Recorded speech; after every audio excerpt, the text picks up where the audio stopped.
उसने अपना cell phone निकाला, यह देखने के लिए कि क्या यहाँ कोई सिग्नल है, लेकिन अब फोन डेड हो चुका था। मामला और भी बदतर हो गया। भेड़ियों की चीखें नजदीक आ रही थीं। बचने के लिए वह व्यक्ति पूरी रात अपने स्केटबोर्ड के सहारे चलता रहा, लेकिन जल्द ही पैरों में दर्द के कारण उसे रुकना पड़ा। बैठने के बाद उसने अपनी टांगें ऊपर उठाई और देखा कि उसके मौजे पहले से ही खून से लाल हो चुके थे। इससे भी ज्यादा भयानक बात यह थी कि उसकी पिंडलियां पूरी तरह सूज गई थीं और गहरे बैंगनी रंग की हो गई थीं। यह देखकर आदमी की सांस रुक गई। अगर ऐसा ही चलता रहा तो मौजे पूरी तरह से त्वचा से चिपक जाएंगे और स्थिति और भी खराब हो जाएगी। उस आदमी ने मौजे को किनारे से दबाया और कुछ मानसिक तैयारी के बाद उसने अपने दांत पीसकर जोर से खींचा,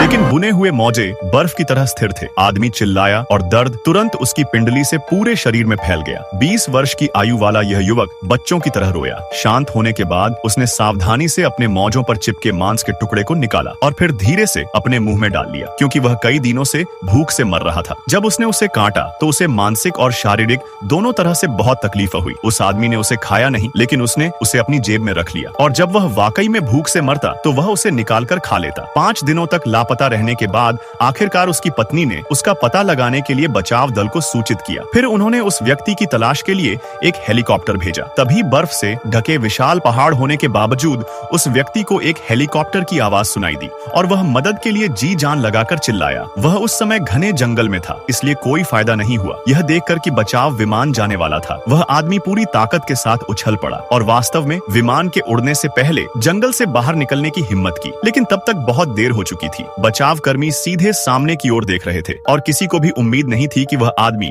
उनके पीछे दिखाई देगा। वह व्यक्ति निराश हो गया। इस समय प्रेमिका की आंखों में भी आंसू थे। उस व्यक्ति की सारी शक्ति समाप्त हो चुकी थी और वह केवल निराशा में बर्फ में पड़ा था और मृत्यु की प्रतीक्षा कर रहा था। लेकिन 8वें दिन वह व्यक्ति अपनी दृढ़ चेतना से फिर से उठ खड़ा हुआ। अपने परिवार को देखने के संकल्प से उसने अपनी आंखें बंद कर ली और मांस के टुकड़े को अपने मुंह में ठूंस लिया। वह कई बार उल्टी करने के लिए मजबूर हुआ, लेकिन अंत में उसे निगल लिया। कुछ समय बाद वह आदमी आखिरकार चोटी पर पहुंच गया। उसने उत्साह से अपना रेडियो निकाला, लेकिन स्क्रीन पर अभी भी कोई सिग्नल नहीं था। आदमी अपने अपंग पैरों को घसीटता हुआ आगे बढ़ता रहा। फिर वह पहाड़ की चोटी के केंद्र तक पहुंच गया। उसने पुनः स्क्रीन पर देखा, लेकिन रेडियो में अभी भी कोई सिग्नल नहीं था और बैटरी का स्तर 5% से घटकर 4% हो गया। यह देखकर वह आदमी बिल्कुल टूट चुका था। वह जानता था कि अब उसे परमेश्वर ही बचा सकते थे, इसलिए वह करवट लेकर जमीन पर लेट गया। फिर अपने जीवन के अंत में उसने धीरे से अपनी आंखें बंद कर ली, लेकिन उसे यह नहीं पता था कि रेडियो बंद होने से पहले आखिरी क्षण में सिग्नल आ गया था। जल्द ही एक हेलीकॉप्टर धीरे धीरे